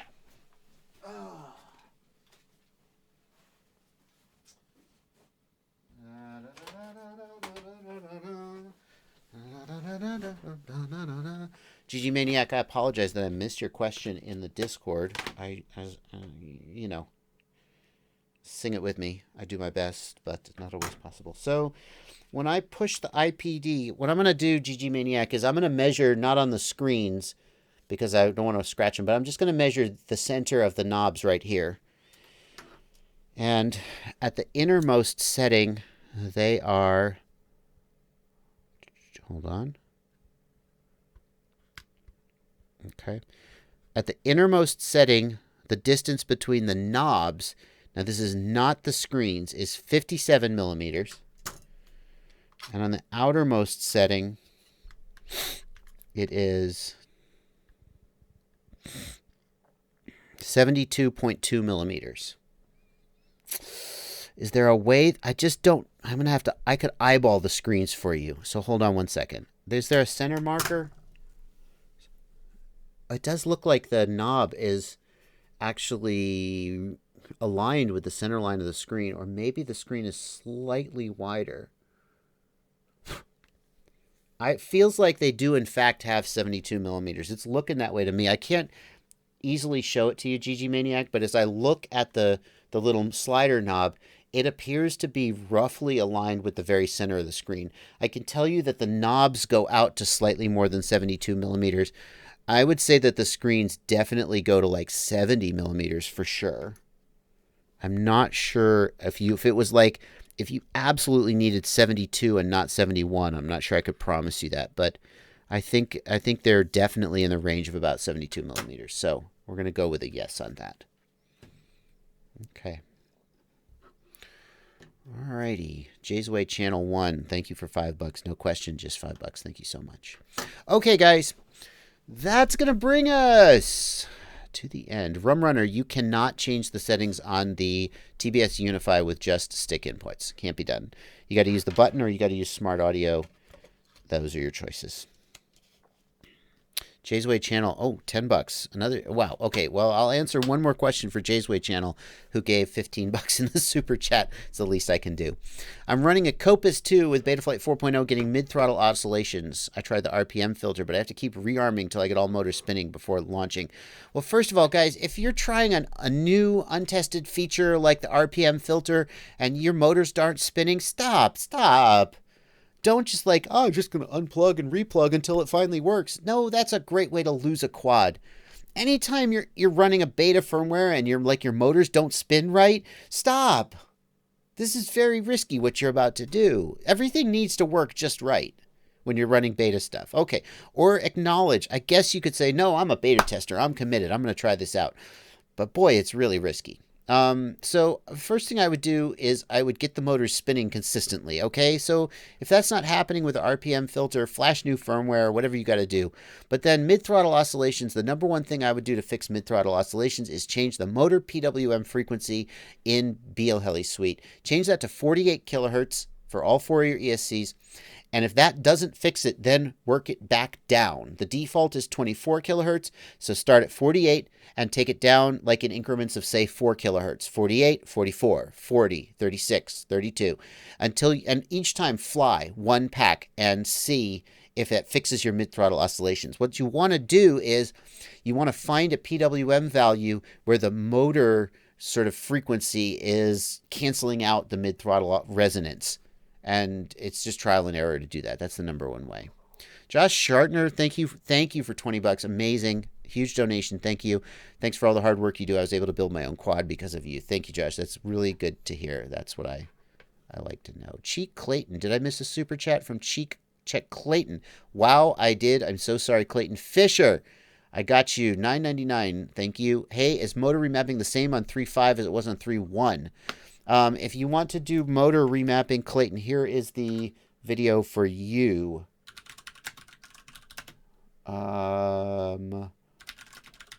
Here's the video for you, Clayton. It is this video. Thanks for pointing out that I missed Clayton. This is the video I would suggest for how to do motor remapping and board alignment using the latest versions of Betaflight. I'm not sure if it's changed between 3.1 and 3.5, Clayton, but this is how you do it. This is the video you want. Okay. Anybody else I missed? Thank you, Lawrence, for $10. Anybody else I missed? I'm trying to get all the questions, but I definitely try to get the patrons and the super chats before I sign off. Okay. I think we're caught up. Thank you. Yeah, let me go back to building my beast class so I can maiden the freaking thing. Probably I'm shooting for, here's my plan. So guys, next weekend I'm going to be in Orlando again with the Rotorite guys shooting episodes, and I'm hoping to bring the beast class, have the beast class maidened, and I'm hoping to be able to do some Rotorite stuff with it, but I hope to put the maiden on my channel first. So I hope to get the maiden for you guys this week of the beast class. Other stuff that's coming up on the channel is my review of the Jumper T16 short version. Not perfect, but very positive and very promising. And review of the Mobula 7 HD. I also have I got to do the Marmot too. Wow, I have a lot of things to review. And also, educational stuff. New rapid fire firmware is pretty exciting. A lot of stuff in the pipeline. But that is going to do it for now, guys. Thank you guys so much for turning out. I am streaming again tomorrow night at 8 p.m. And if you keep an eye on my Twitch channel, it's possible that there will be a special thing. We're not going to make a big deal out of it because it might be crap. But keep an eye on my Twitch channel. Subscribe to my Twitch channel and you'll get a notification when the thing happens. And if it becomes successful, then we'll just do it all the time. But if you're interested in maybe a little something unusual, go subscribe to my Twitch channel, and sometime this week there may be something for you to see. Okay. All right. That's going to do it, guys. Oh, no. Hello. I forgot to change scenes again. That's going to do it, guys.